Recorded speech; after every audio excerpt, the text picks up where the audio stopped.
Please give your perspective on why polyamory is bad for the individual and society.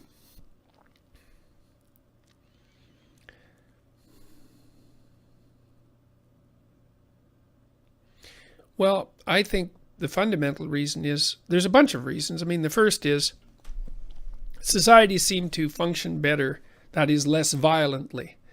Let's say, when there's one woman per man, if there's many women per man, there aren't many women for every man.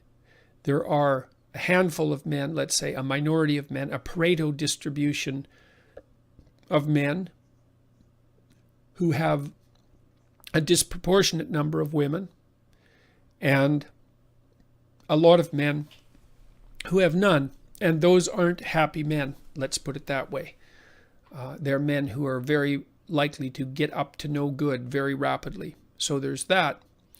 Then I would say the women who, let's say a man has many women, and let's say he's a desirable man for that matter, just for the sake of argument, if he has a variety of women, then those women don't have much of him.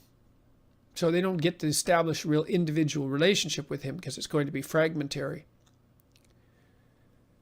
And I don't believe that that's satisfying for people. I think that what you want, as much as you possibly can, is to have people around you with whom you can weave your life together over the short term, medium term, and long term.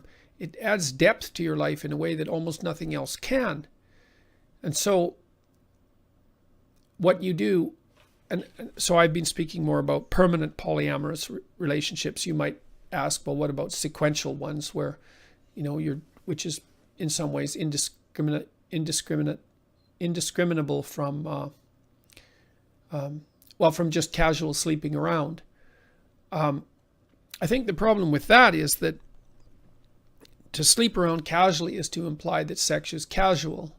To imply that sex is casual is to assume implicitly that it can be divorced from the rest of life, emotional life, motivational life, values, all of that. And you can divorce it, but you pay a big price for that. I think the price you pay is like the virtual.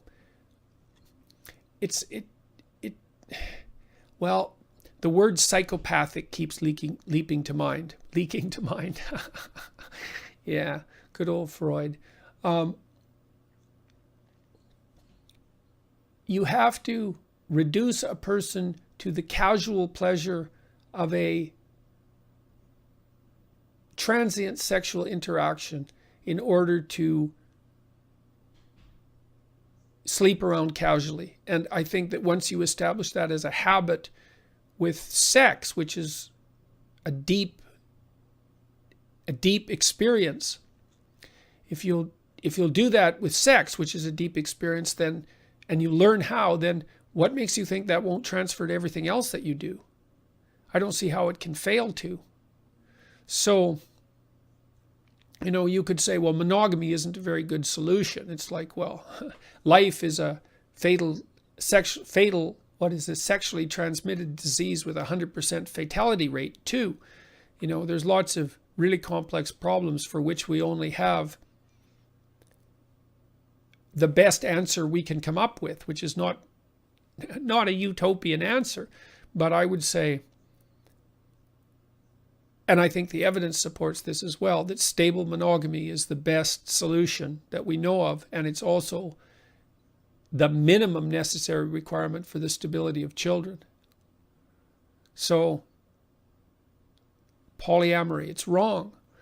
It's wrong. It makes men violent. It increases inequality in the manner that makes things dangerous. It makes it impossible for women to have a deep relationship with men. It facilitates the, the transformation of sex into something casual, and then that spills out into the rest of the world. It deprives the people who engage in it of the opportunity of establishing a stable, long-term, mutually satisfying. It's more than that. mutually beneficial relationship, you know, because a good marriage, the people in it gain more than they're more than twice as good, right? The benefits aren't precisely linear, so you lose that. It destabilizes the situation for children. There you go, man. That's a lot of things that aren't good. That's for sure.